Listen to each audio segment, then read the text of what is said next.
Okay, if we don't have any more testimonies from the youth, would anybody else like to share? Or I'll just say,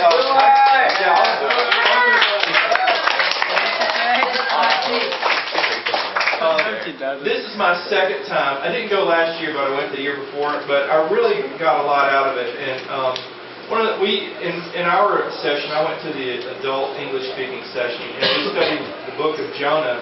And I guess Jonah was one of those guys that ran from God.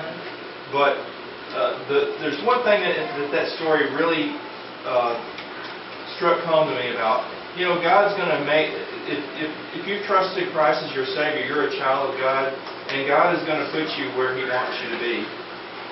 And that's one of the big things I got out of that. Another big thing I got out of it is how important it is to share our faith. Like many of you said, we all need to be sharing our faith with our friends. I was 16 years old when I trusted Christ as my Savior. And I shared my faith with my friends, and guess what? They laughed at me and made fun of me. Except for one. And his name was Lamar. Actually, he made fun of me a little bit, but I shared my faith with him, and he didn't understand it, and I didn't explain it very well. So I invited him to church, and long story short, he got saved at church. It wasn't me. It was God talking to him. So the reason why I want to tell you guys that is because you're at that age that I was back then. And you might think that the people that you're sharing your faith with are not really, they're not listening to you, or they think you're crazy, or maybe they think you flipped your lid or something. But let me tell you, God is working on their heart.